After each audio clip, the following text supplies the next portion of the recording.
All right. Welcome to the Avenue 54 or Cable 54 Film Club review of 1988's They Live. Doom, doom, doom, doom. Yeah, the DVD or the Blu-ray menu has that amazing theme music. Damn, I want to have Bouncing some sunglasses afterwards. on right now. Should we all be wearing sunglasses? I know you should have all put Lokes on for this one. We have contacts on. Yeah. I mean, we can see the truth. With those who have eyes Yeah. that can see, Yeah. we know what's up. Yeah, if the truth is sought with genuine seeker eyes, Sincerity you of vision. you shall see the subverted Seek and ye shall find. subverted information. This is a banger. This is obviously everybody knows this is a John Carpenter joint. He had already done quite a few really successful movies. He did the original Halloween. He did Escape from New York. He did The Fog. He did The Thing. Yeah, the thing. Which one is of my probably favorites. number one for me on my Carpenter list. Yeah, one of my favorites. This one's up there for sure. Which is a remake, but this is an original, and this is probably, I think, of his originals, probably number one, other than In the Mouth of Madness. And maybe the Elvis. I do want to see the Elvis. I've never seen TV that. I've never seen movie the Kurt too. Russell The one. Kurt Russell TV movie. Yeah. It's pretty phenomenal. I kind of need to see. Need to see that. I think that's like the beginning of Kurt Russell, right? Like that's Yeah. like his first big role. Yes. And it was a TV It was movie. after the Yeah. thing. No, I think it was before. I think before, yeah. Pre the Yeah. thing. I think that was like his breakout role. Yes. Yeah. Exactly.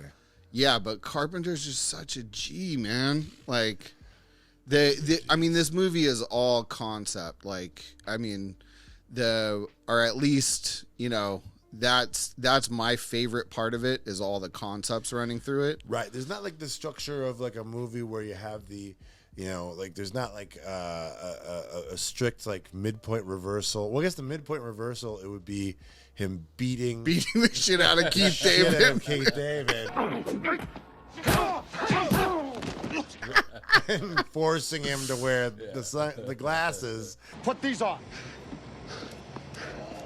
That enables him to see what's really going on in the world. Sometimes you gotta beat the truth into people. You know what I mean? And it's hard. Yeah. It's not easy. Getting people to see the light it's not an easy process. You crazy mother. I read in the IMDb trivia, they were like, yo, let's not pull the punches. Right. Yeah. Let's actually fight. Well- In this. And then they rehearsed for 3 weeks, and then Carpenter's like, well, just keep the whole thing in. These guys are actually beating the shit out of each other. Keep going. So you're actually making contact with instead of missing in Hollywood fights. So that's what they did. They were hitting each other, and it was great. I mean, they were really Yeah. doing straight wrestling moves in an alleyway in downtown LA. Yes. To the point where I was like, man, like, I guess these guys have to love each other after this because you're just fucking each other up so hard. That fight scene goes on so long. And I think that when they get back to the motel room after, he goes like, ain't love grand? Yeah. Or something. And it's kind of like out of place. Like the only thing you can apply it to is their bromance or Yeah. something. Ain't love grand. Yeah.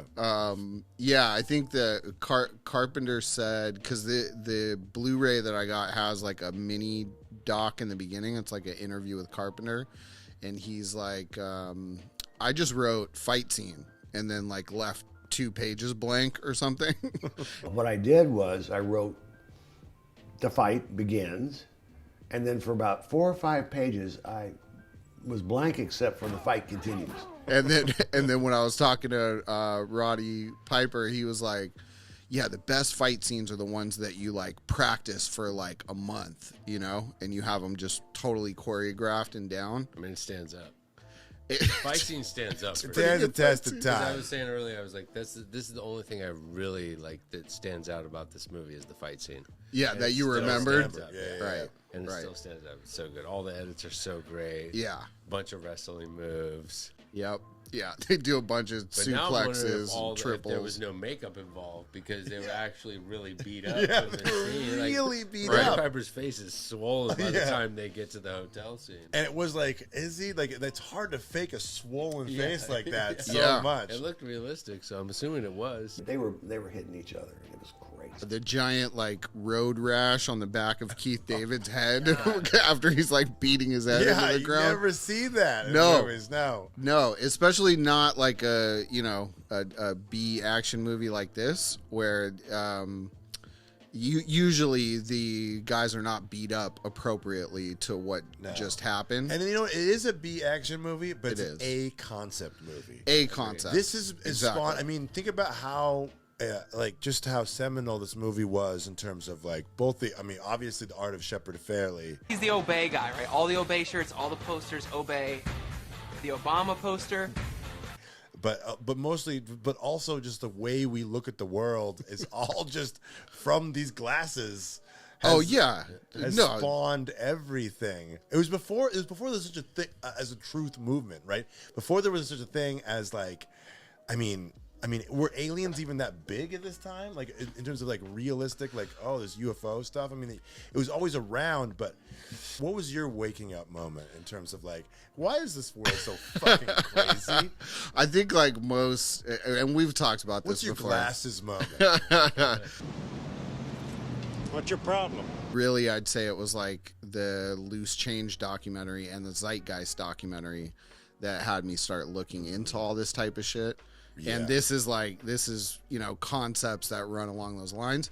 Like you pointed out, there's the Edgar Casey book on the magazine rack in the background, and Philip K. Dick had been writing a bunch of stuff at this point. Yeah. And it wasn't just science fiction. It was science fiction that had a lot to do with in-depth social engineering on the planet. Right, because and why things were PKD the way had the they moment are. where he had like a dental surgery, and then a woman came to his door to deliver something, and she had a fish necklace. Yeah. And then somehow she got struck by the fish necklace and something, and then all of a sudden he was in a different time, Yeah. and then he would walk around Wow. Northern California, and then he saw it wasn't it wasn't like Berkeley anymore. What he saw was Rome. Yeah. Cops looked like centurions. Yeah. They look like Roman centurions, and everything looked like Rome. Yeah. And the banks look like Rome, and they do look. The thing is, the banks do look like Rome. Yeah. Like the pillars of like banks, like there's all. Yeah, these the things. architecture. Yeah. So what he called it the Black Iron Prison. He said that consciousness has been captured in a thing called the Black Iron Prison, and that this Black Iron the Black Iron Prison Yes. has existed since then. People claim to remember past lives. I claim to remember a different, very different present life. I know of no one who has ever made this claim before, but I rather suspect that my experience is not unique. And so this is like kind of the similar thing of these dead alien creatures, where is like the idea of like that. That's like Philip K. Dick seeing with the glasses. He saw the control structure that's been placed upon this realm in this way, and he interpreted it that way. But Carpenter interprets it in an alien way. Right. So you think that's based off of Philip K. Dick? Well, actually, he says so. The guy's credited. There's a guy who did comics that this is based on. To be clear, it wasn't just a short story. There was a comic book. And I don't know, it just spurred me to start thinking about a grade B science fiction movie, frankly, because we didn't have a whole lot of money. So he tried to develop something a little bit deeper with the subconscious programming that was going on in all the advertising. Yeah. And I mean, just brilliant. And I think he says it in this like little doc that comes with the Blu-ray that he was adamantly, this was Reagan era, and he was adamantly against all of that. And he was kind of shocked that people were buying into all this trickle down economic shit. And so in the film, he makes the aliens, basically, they represent the Republicans in the 80s. And that's what I did. Let me lift the veil for you to see what's going on. And the veil is the Republicans were aliens who were just consuming and getting us to become consumers. Well, it's funny because Reagan also like talked about like, what if we had I often think about how if the world had a common enemy, an alien threat, Right. to which to come down and would threaten us, all of our separations would become null and void. Yeah. And we would all focus on this alien threat. Yeah. That we would have, and then that would bring us together.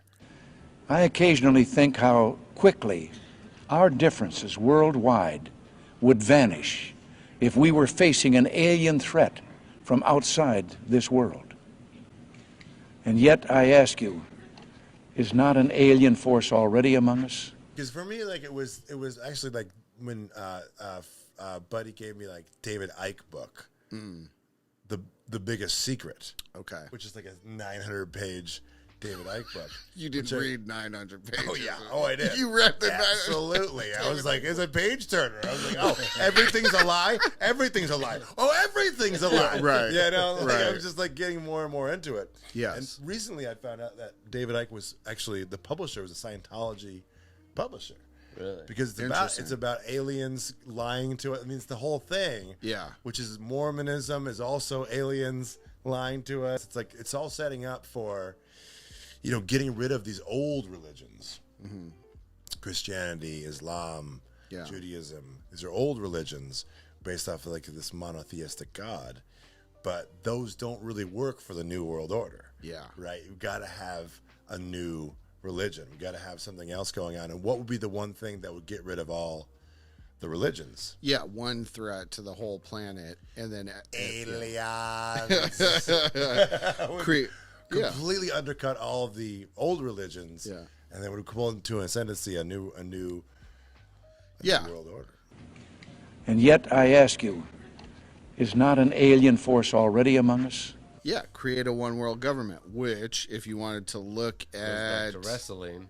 Oh my God! NWO, baby. NWO. And the hope that each of us has to build a new world order.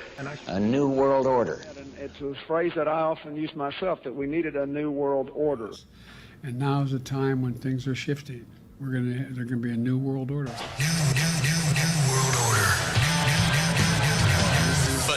That's a good reference point. Yeah, Well, it is because also like the K-fob of politics. And we talked about K-fob last podcast a little bit too. Is the idea that this whole thing is like the show, the presentation. Sure. That people, it's easier to believe in the show than to look behind the curtain.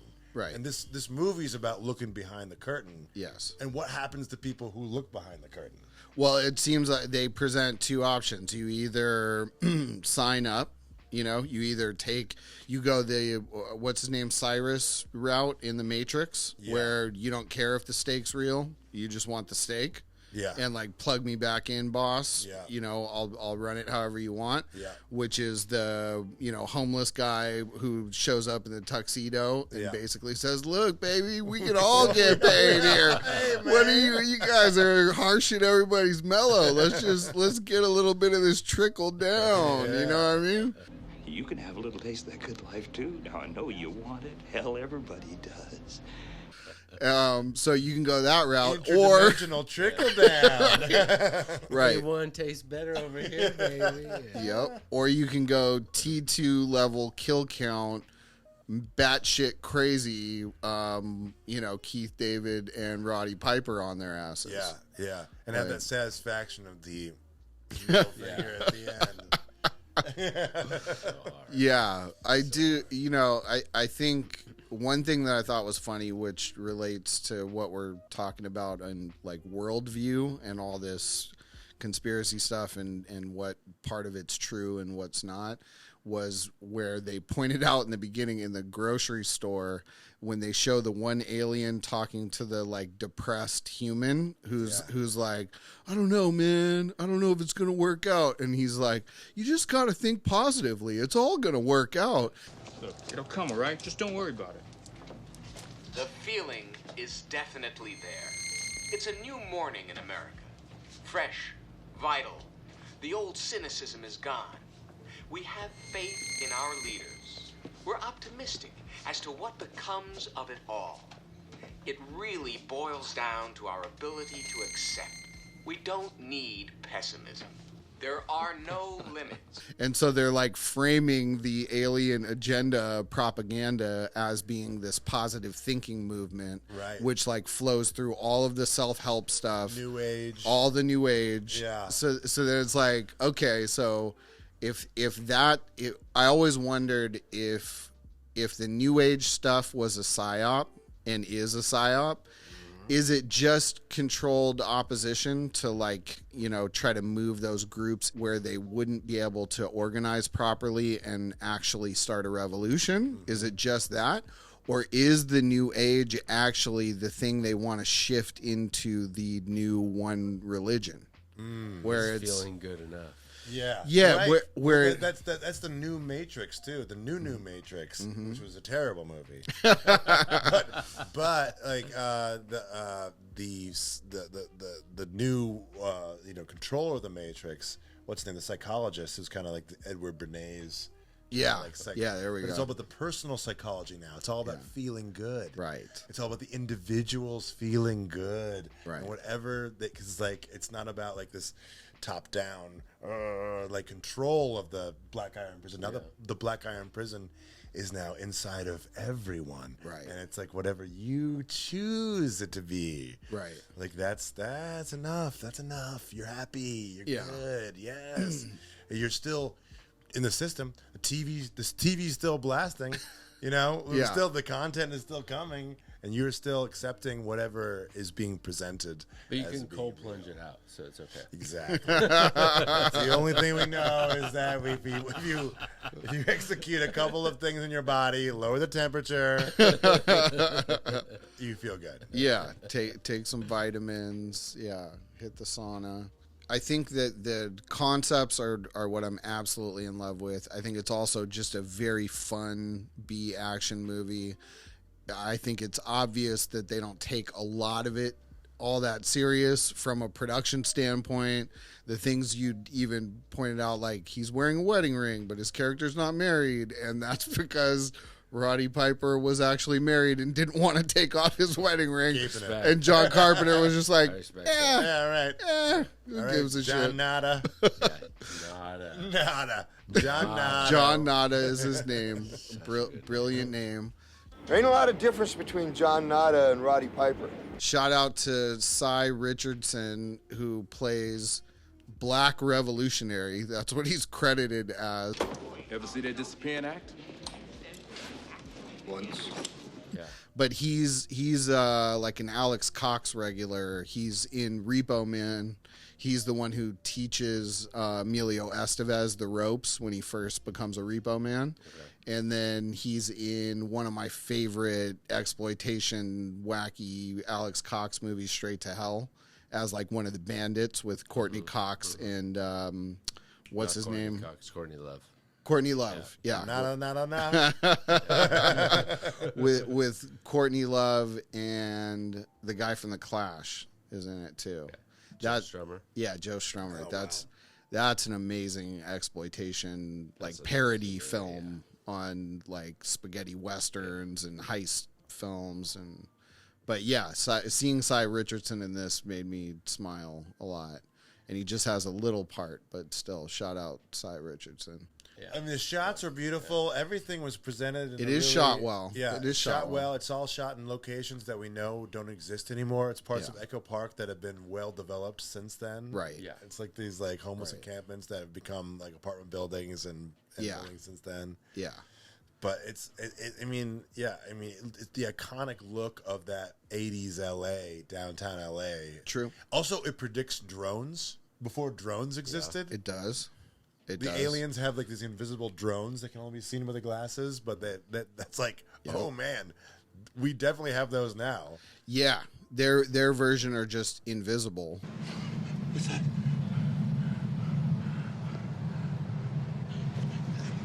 Yeah, right? But you do see the like CCTV footage from the drone looking down at them. There's the underground tunnels, underground bases. Totally. They clone Tyrone, kind of deep underground bases kind of stuff. City, man, the Stargate teleportation, I forgot Very completely sick. about that. That was incredible. Very sick. Yeah, with on a. Were they Rolexes though? What's that? They are wear these expensive watches. Turns out they're really two-way radios. You can listen to their broadcast. There's something else. Some kind of secret code or hidden control. They push a button, and all of a sudden, Oh yeah. Well, that The rollies. that was The one rollie on version. the wrist. They're like, Yes. brrr, yeah. I got one that can see.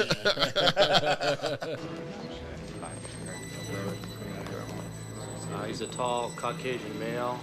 Doesn't appear armed. They could do the quick on the spot teleport with the rollie. Wearing sunglasses. But then what you're talking about is when we were in the underground base and they were like, yeah, next flight to Alpha Centauri leaves. And then you see the guy step onto the teleportation pad. Check out what we got. Yep. And he just drops to a light point and then shoots out into space. And we hope you have a pleasant trip. I love how it was the Asian stunt guy, who's like the famous John Carpenter Asian stunt guy, played almost all of the aliens. right. I heard him say that. And Yeah. he was, and even the female aliens, and it was like, oh, but he's walking in heels. He's like, he's got 14 black belts. He can walk in heels. Yeah, I heard him say that too, that he was basically all of the aliens in the film, more or less. Incredible performances. Those aliens are so creepy. No aliens, like it's like the idea of aliens, right? It's very difficult to like. It's all been sci-fi. Yeah. Like sci-fi has given us what we conceptualize as aliens Sure. from the 50s. Yeah. Since like Roswell. Yep. Right? We've had this kind of like implanted in our consciousness of what aliens are. Like little green men, these kind of like grays. Yeah. You know, these big like suit kind of guys. Like we've never had like that much different, like there's been a blob Right. kind of a thing. Like Right. there's not that many different styles of Mac aliens. and Me. Well, there's been Mac and Me, obvious. Shout out Mac and Me. Shout out E.T., the pedophile alien. Touch me, children. In this doc, he was talking shit about E.T. actually and Close Encounter. He was like, "Yeah, I never signed off on the E.T. Close Encounter stuff because those were like nice aliens. I just don't see aliens that way. Yeah, you know, and these are they're like evil. dead. These are like dead alien spirits. In my mind, they were kind of like, I don't know if they were. They kind of. I think they kind of like absorbed humans and became that thing. What about the alien who was with the hooker though? He was like, "What's wrong, baby?" Was such a great way to close the movie.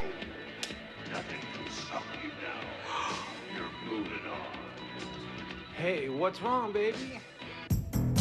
Wouldn't that be You know, great if winky. we could all just have that moment though? If John, if we had a real nada moment, nada pues nada, and then it was just like there's just we just see for an instant what was really going on. in Yeah, this world. just nada bullshit for like a quick Nada glimpse. surf. Yeah, for a day. yeah, it's it does beg a lot of deep questions about what the fuck is going on here. I think that's why this film is like a seminal piece of content for like the conspiracy culture. It's like it's what gets referenced almost always, and then that makes me think like how much of this stuff. Well, it's so much based. I'm sorry to cut you off, That's but like all right. so much like think about Matrix. Like Matrix was the seminal thing that was like, you know, it was right before 9/11. Yeah. It was like, you know, the whole red pill, blue pill thing has been like from that. Yeah. But if the Matrix didn't exist, it would have been like glasses, no glasses. Yeah. Right. It almost should be like still like are you wearing glasses or are you wearing no glasses? Well, I mean, this was the early version of that. So, like, you know, Bill Cooper, who was like, you know, the Alex Jones before Alex Behold the Jones. Pale Horse. Yeah. Yeah. Like all of those guys, like this was their reference point. Right. You know? And what I was going to say is like, I wonder how much of it is someone came up with, like, is this a Lovecraft, Philip K. Dick creation that then entered the, public consciousness, and then guys like William Cooper and Alex Jones and David Icke and all of them basically built off of these science fiction concepts to create this thing that lines up really well if you get the yarn out and make a conspiracy board. Well, what I like about it is that also is like a lot of the conspiracy kind of stuff. It's like very like you have to be kind of in a certain class of people to like not be worried about work so much, to be like, I can think about all these concepts and philosophy and absolutely bullshit. Yeah. But this is about working men, working class dudes, kind of like stumbling upon like a gap in the firmament, right? Like that image of like the guy who's like pulling the firmament back, in the dome, and be like, what the fuck is going on here? I could have told it from the middle class point of view of somebody who works at a TV station, for instance, and something strange is going on and they discover the truth. And it's happening through that TV station. Or I could tell the story through the working poor. Somebody who's trying to make a living, trying to support his family, but is out of luck. So I went that direction because I hadn't seen a movie like that. I was involved with a comedy for a while earlier in the 80s and didn't get made for a variety of reasons. And in that movie, I wanted to critique the 80s and the same sort of thing, but the producers weren't having it. They just didn't see that, not in this film. So I thought, well, fuck you. I'll do it in my own movie. So I did. Moments. The slow roll perspective of Roddy Piper, just like sitting back and like watching it all unfold, like scene after scene in the beginning. Because there's it's like, I want to say it's like 30 minutes of him just like standing back and like, what the fuck is going on? What's really going on? Just being a seeker. For the most time. Before he gets the glasses, it's like 45 minutes. Hold up. Almost, I feel like, right? Yeah. And he's just like standing back watching it all unfold. He's like, what's going on at the church over here? Yeah. What are they doing? There's probably a good 30, Yeah, easily. And he's just being a seeker. And I think that's a good point. Like, it's a luxury because most people are just grind every single day, and you don't really have a moment. That keeps you in the rat trap. But that also plays into the whole concept of the film, where it's like, okay, just marry, produce, money, and then you have the kids; those keep you busy. Then you got to pay for the kids; that keeps you busy, and then watch TV, sleep. And it just wants you to keep staying programmed and plugged into the matrix, more or less. They live. Yeah. We sleep. That's although some of the advice was good, like sleep 8 hours. Like that's good advice. It is. Like we should get a good 8 hours of sleep. Yeah. Right? That's just. Or maybe we shouldn't. Or maybe that's the that extra 2 hours is what's really fucking us up. Yeah. I mean, maybe we should be out there just like grinding. I think some of the greatest minds in history have been known to keep wacky ass sleep schedules, like the Da Vinci sleep. Da Vinci and Tesla. Kramer, the Kramer, 15 minutes every hour. Yeah, but I think, fuck 8 hours. I think that's what that was telling us. 8 hours. I think 8 hours is a trap. That's a trap. Somebody who like sleeps like that 5 to 6 hours a night. 8 hours is a trap. It's a trap. And Carpenter saw it. But I wonder how much of like these science fiction stories then influence guys who would go on to write books to call them true. Well, I've heard some stories about Lovecraft, and that when he was in Providence, he had a weird obsession with it. He had a crazy lamp or something that he got from like Egypt. Something he might have a djinn. There might have been a djinn involved with Lovecraft, where like he had some kind of like ancient object, and that was like coming through and like meaning a genie. Yes, a genie. Lamp. Yes. He had a lava lamp, little psychedelic genie. Yep. That would be an amazing movie if it was like a lava lamp genie. Yes. Like a real blobby kind of genie. It was just like straight up stoner tail. Hey, man. Hey man, what do you need? What do you want? Man? What do you want from me, man? Like 8-ball and MJG. Magic 8-ball. Yep. The idea of magic and science and like them, like the way they come together and they fall apart, and they you know, even Jack Parsons and the way, and then him doing stuff Shout with out Pasadena. Shout out Pasadena, Yeah. Medina, Afghanistan. And him and his buddy L. Ron Hubbard running the Horror Babylon magical working. Portal Boys. Running the Portal Boy. Yeah. I mean, Rocket Portal RZ, Boys. Right. RZ on the Portal Boys. Yeah, they were part of Thelema and Aleister Crowley's cult. Aleister Crowley's workshop. Yeah. Where it was like, they basically did a workshop where Aleister Crowley was like, here's the deal. Create a cult. And like, here's the magical workings to do it. And then he was like, oh, great. And they, you know, Ron went off, did his thing. Yeah.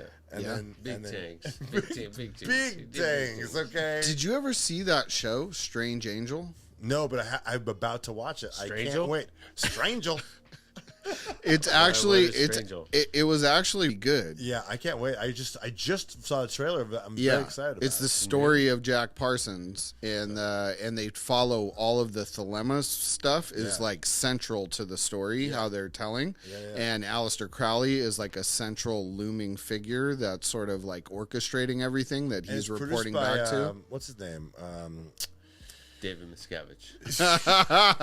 Well, you know what's funny is they do like a preview for the next season or whatever, and L. Ron Hubbard shows up at the door, and they give you the first like, oh, he's now going to be a character on the show, and shows up at Jack Parsons' mansion, and then the show got canceled. Oh, wow. I wonder why. Wowzers. Too much truth. And you're? Lafayette Ronald Hubbard. But my friends call me Ron. One of the most famous magical workings. Yeah. You know where took place? Was it the Devil's Gate thing? No, over it was here. the shores of Loch Ness. Oh, yeah. And didn't one of the guys from Pink Floyd end up buying that house? Castle, yes, yeah. he did. Yeah, Right. So he ran the magical work on the shores of Loch Ness. What happens then? Yeah. I don't know. Weird Happens at creature. Loch Ness, stays at Loch Ness, bro. Yeah. What portals were left open over there? He unlocked the nest. Yeah. And the nest stays loose. So these are the kind of conversations that the beautiful film that is They Live sparks. They live, we sleep. I mean, shout to Carpenter for, JC. The American Carpenter. Put it like that. JC. Just bring truth to us. Yeah. Most filmmakers should be asking themselves, what would JC do? Yeah. You know? Absolutely. Yeah. On most film sets. Yeah. So I do think, some of the production quality is not the highest. How dare you. Unbelievable. What are you All right, look. This man is literally pulling back the curtain on the way the world works. Come on. And you're like, No, it's a fair point that the concepts are so solid, and it is such a fun romp into this story that it's like, who cares? But I'm just saying, if we're gonna talk about the film, can you imagine a world without news, without TV news, and how that would? I'd like to. Sounds pretty good. Yeah, it would be Sounds pretty incredible. great. Yeah. What our consciousness would be, and just the very beginning, that crazy Orson Welles looking guy talking about how our consciousness has been suppressed. Yeah. Through their signals. Yeah. And the signals that they give out. Our impulses are being redirected. We are living in an artificially induced state of consciousness that resembles sleep. Nowadays, I would have put instead of just consume, obey, it would have been be afraid. What I see, if I'm putting the glasses on now, it's all just fear. Yeah. Every billboard is fear. It's all just like this. It's a spectrum of negative emotions that have been just pushed on all of us. Yeah. Subtly, so that we think it's us thinking it. It's all just just going on in our minds. Yeah. And the headaches that they would get, like, I got this fucking headache. I feel that all the time. Yeah. The cool way that they used it in the movie was if you see truth, you get the headache. You get the headache. So you are like calm and docile and feel fine as long as you're not looking at the truth. Thing's giving me a headache. Yeah, tell me about it. Us took the hackers months to figure out how to do this.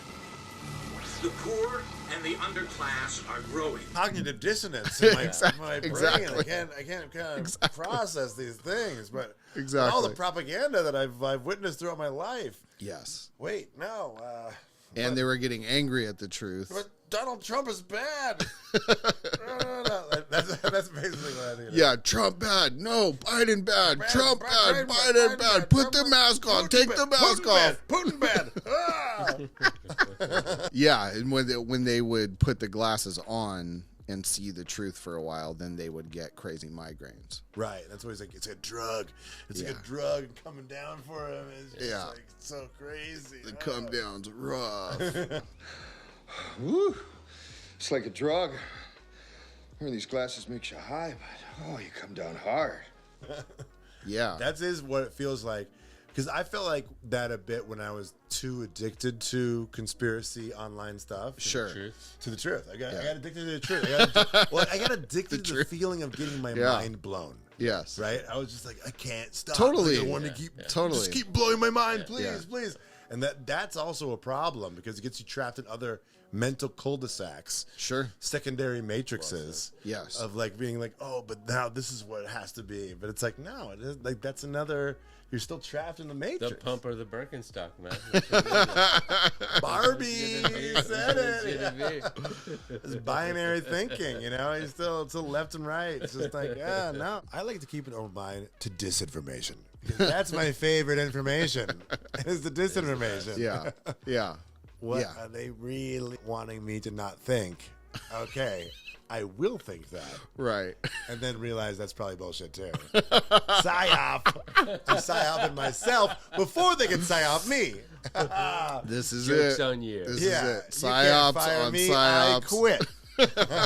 On psyops. It's just so layered. It's a 7-layer psyop burrito. If it was only so simple as 1988, we could put some glasses on and be exactly. like, they live, we sleep. And there's only one truth. Just be a consumer, marry, reproduce. You know, just be a docile consumer. We're all working on it. I mean, that sounds. I'm honestly the dream. I mean, at this point, I'm kind of doing it. Yeah, I'm kind of living the they live dream at the moment. I'll just say it real quick. Some of those shootouts are just ridiculous the way it goes down. You ever held a Mac 11 with one hand upside down and sprayed?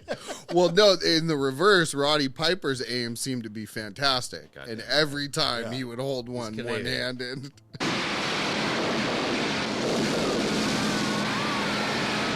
Yeah, it's Canadian. He doesn't even know how he learned the bagpipes. He just learned them. He's picked them up. Yeah, slipped his acting was a little touch and go in some places. Where? Show me where. Show me one clip. Everybody's got their own hard times these days. White lines in the middle of the road. It's the worst place to drive. I don't like this one bit. Not one bit. God, the cops! You know what you need? You need a Brazilian plastic surgeon. Impossible. Take a look. Look, things turned out a little sour for me today. Well, when you get some kind of master plan, you let me know, huh? Yeah, I'm okay. I thought I'd killed you. I thought so too. A couple of his stories slipped out. Yeah, well, I'm sorry. Give me a Canadian, and that's real. That's truth. I do love how he improvised the now seminal line of, I came here to kick ass and chew bubble gum, and I'm all out of bubble gum. That is a Roddy Piper original per John Carpenter. Yeah. That he brought that to the table and improv that line, which obviously is now infamous. So shout out to Roddy Piper on that. R.I.P. Yes. Best supporting Keith David. Keith David, I have nothing to say about his acting. Super fun film all the way through. Amazing concepts. Love the alien design. Yeah. I mean, there's the two guys who are beset by the gods. Like the gods are like this is like what it feels like to be, you know, a normal working guy. And just like there's forces of nature and lightning bolts being struck around them. Yeah. They can do nothing about it. But these two guys so desperate to do something and see they catch a glimpse of the god's true nature, and they have to do something, and they do. Yeah, and I just like that. That's enough of a story. It's almost Greek. It's a Greek myth in that way. Yeah, the story and the concepts. They steal the fleece. They steal the golden fleece from the gods, and they see the vision. So good. It's Promethean. So good, and how he chose to show all of that with the black and white matte paintings of all the billboards, and then black and white to give us the contrast between the two Which visions. is what it feels like when you have that first revelation. Right. 9/11, whatever, David Icke, whatever, big, that big revelation where you realize like, oh, wait a minute. Yeah. This is all bullshit. This is all bullshit. Somebody's being paid to make me think things. The moon. Thank you. Yeah. Hello? Yeah. Okay, Well, JFK. I mean, I don't know. If I think about it for a minute, it's almost like it could have been more vivid colors, because like that's the remake. That's what the truth feels like. Oh yeah, you know, it's like, rather it's than it's super 88. Yes. We're talking 88. Yeah. 88. Hypercolor. Well done. Hypercolor. But it's like hypercolor Yeah. would be the new version of it, where it's just like, wow, it's so pretty. It's like too much to handle. Rainbows. You know? Exactly. Yeah. Like normal life without the glasses would be subdued. Dull. Yeah. Right. Yeah. It'd be like full annihilation. Yeah. Vibes. Yeah. But he had to come up with a way to do it, and still, I'm not even slightly mad at how they did it with the black and white. It worked quite well. Well, yeah. Truth is simple. Sages speak of it by many names. Truth is one. All right, so 5-star system. What are we doing on this, boys? Stars? What are we doing? Sirius, Alpha Centauri. Yeah, Hard no, 4 you can for throw black holes in there, Hard whatever 4 you for want. Hard 4? Hard 4. Okay. What do you got? 5. I mean, 5. It's a 5. It's 5. Yeah. This is a 4 for me. Acting? 5. Done. No, I'm halfway there on direction, halfway there on acting. I mean, this? Yeah.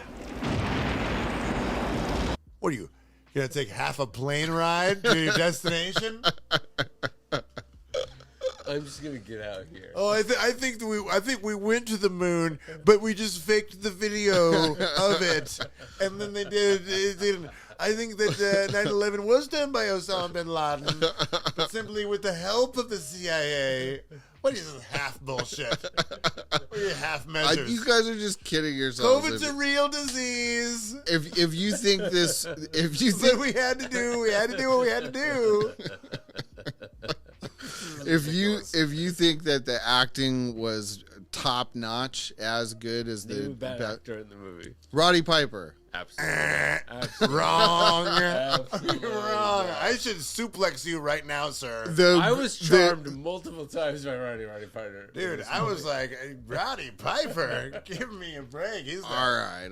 so handsome, So strong, if we want to so be jokey, charming. sure, everybody was great. But no, there was bad acting sprinkled throughout the film. I mean, They the might have aliens? the Yeah, life- the aliens yeah. were bad actors because they were playing humans. And they were playing them horribly. They weren't. They obviously were. Look, we got one you can see. He's here. Exactly. I can see Avenue the truth. 54. You guys He's can't. on Avenue 54. Exactly. Get him. He can see. He can see the truth. I'll give it 4. I'll give it 4 out of 5. I agree. Yeah. All right. So, but Avenue 54 Film Club, aka Cable 54, highly recommends that you go see the 1988 film CB54. They Live Go see it. You can stream it. I got you a don't Blu-ray. See it, you sleep. Wake up, motherfuckers. Yeah. Wake up. Yeah. They live. Wake up, motherfuckers. Can't hit snooze on this one, baby. Can't hit snooze. The cosmic 12 is blinking. Are you going to snooze or are you going to wake? Wake the fuck By up. 2025, the human alien elite will have dominion over this dimension and many more. We have a year and a half, 2025. They say it in the movie. Enjoy your time. Enjoy your precious months you have. Enjoy it. Just have fun. Just do whatever you want. You have no time. You have 2025.